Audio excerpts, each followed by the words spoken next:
अस्सलामुअलैकुम औज़ुबिल्लाहिमिनश्शैतानिर्रजीम बिस्मिल्लाहिर्रहमानिर्रहीम। शुरू करता हूँ अल्लाह के नाम से जो बड़ा मेहरबान और नहायत रहम करने वाला है। दोस्तों तुसीं साडा वेखदे पे यूट्यूब चैनल शफकत व्लॉग ते मैं तुहाडा अपना शफकत। जो दोस्त साडे चैनल ते नए हैं जल्दी साडे चैनल लाइक करो, शेयर करो, कमेंट्स करो, सब्सक्राइब कर लो ताकि हर नई वीडियो जिहड़ी साडी तुहाडे ताईं जल्द अज जल्द पहुंची जावे। सब्सक्राइब कर दित्ता करो ताकि इहदे नाल साडी हौसला अफजाई होंदी है। तो चलते हैं आप टॉपिक की तरफ। टॉपिक है साडा पोल्ट्री का वैक्सीन किस तरह करनी है। तो दूसरा जनाब साडा चूजा अज माशाअल्लाह जी 11 दिन का चूजा। 11 दिन के चूजे किस चीज़ की रिक्वायरमेंट होती है, वैक्सीन किस तरह करनी है, तो वैक्सीन का खुलिया की होना चाहिए, पानी वैक्सीन किस तरह लानी चाहिए, पानी किस तरह करना चाहिए, और साड़ी आखिरी और लास्ट वैक्सीन है इस फ्लाक की वैक्सीन का शेड्यूल कितने अरसे तक मुकम्मल करना चाहिए, सारी चीज़ें आज डिस्कस करेंगे। तो चलते हैं आज अपने टॉपिक की तरफ। जी दोस्तों जैसे कि तुहानू पता हुण असीं आ गए शैड के अंदर। शैड के अंदर तुहानू अपने चिक्स दिखा रहे हैं। साडा अज माशाअल्लाह चूजा जी 11 दिन का। ते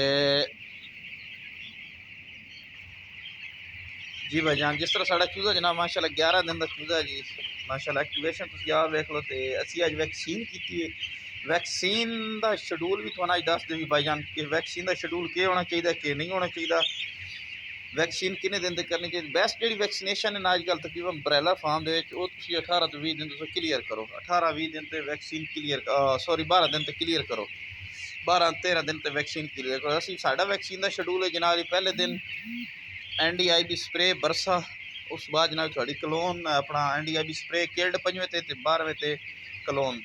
और एक भाई का सवाल सी कि यार वैक्सीन का जोड़ा पानी ये किस तरह बनाईदा है।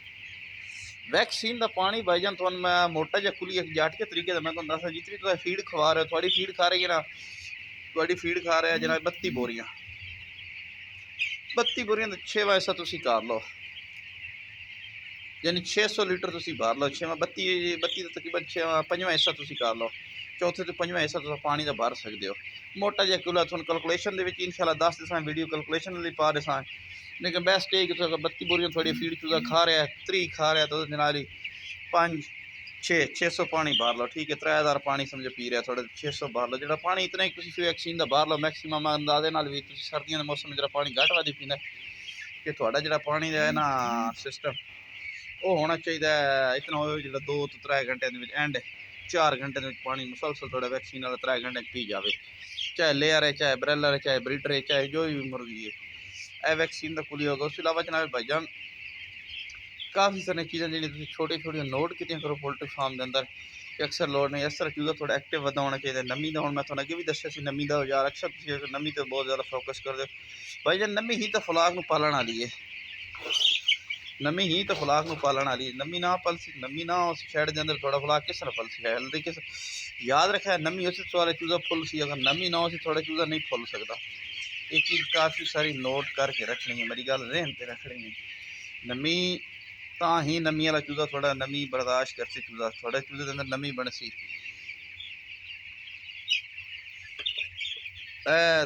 चूजे की कंडीशन तक लो जी माशाल्लाह चूजा किस तरह एक्टिव वधा दौड़ता वधा पिछे अगे सारा चूजा तको जी मैंने डगा तो नहीं रहा आपे ही दौड़ रहा है। इस तरह चूजा थोड़ा दौड़ता वधा रहना चाहिए, दौड़ दौड़ के चूजा थोड़ा फिट होना चाहिए।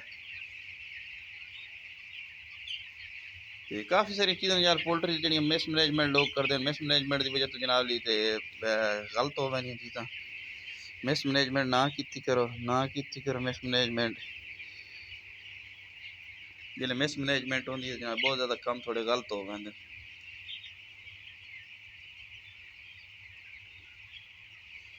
एक मिस मैनेजमेंट ही तो थोड़ा काम कर दिए। साढ़े सेंसर असी जनाब नवा लाया सी,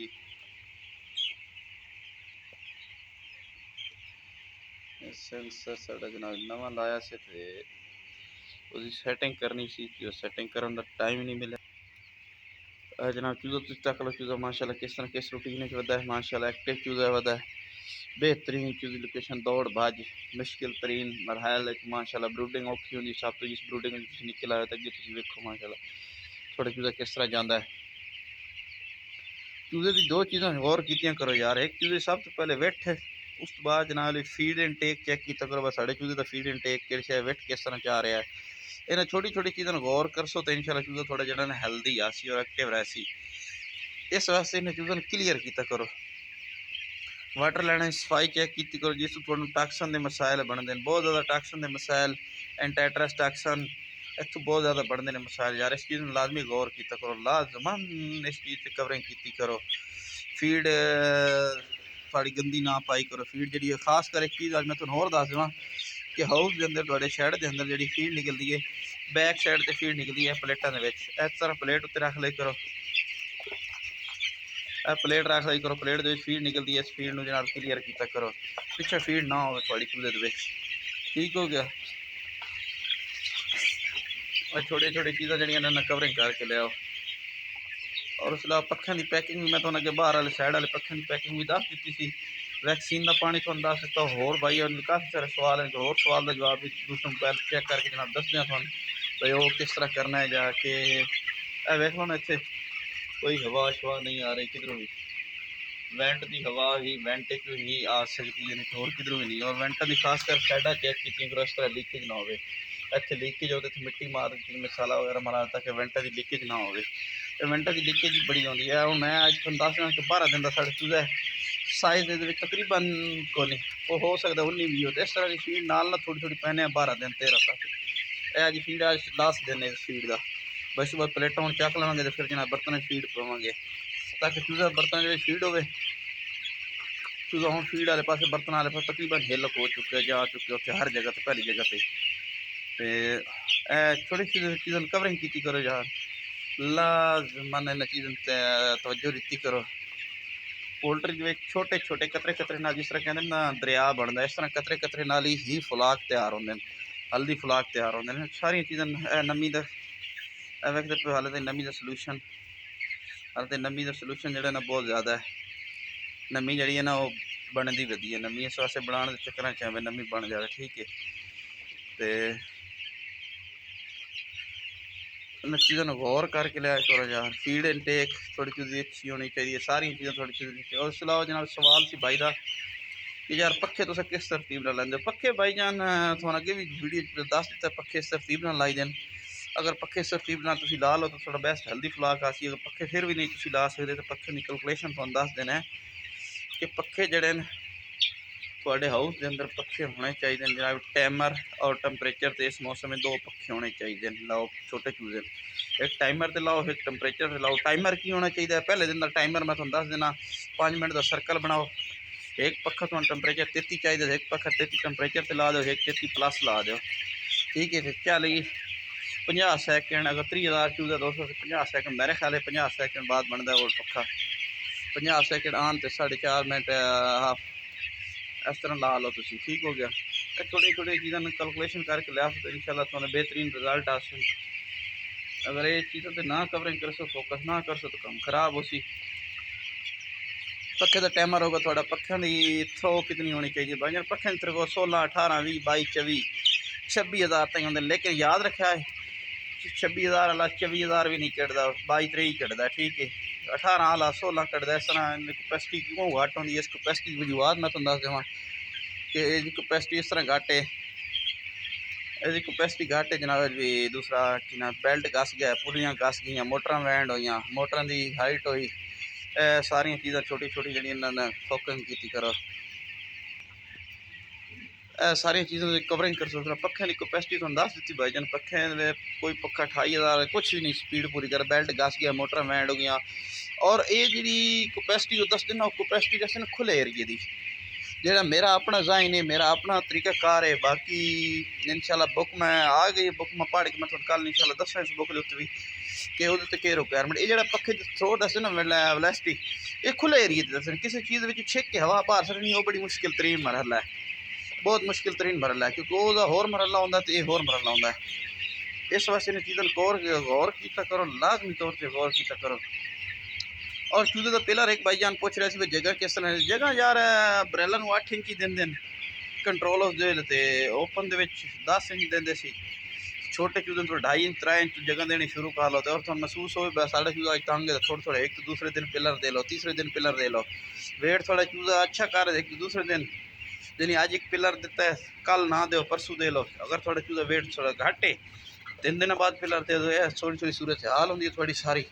और चूजे जिस तरह ग्रीटिंग की करो चूजा थोड़ा बिल्कुल ओके हाल और एक्टिवेशन आए इन चीज़ों सारी चीज़ों पर गौर किया करो।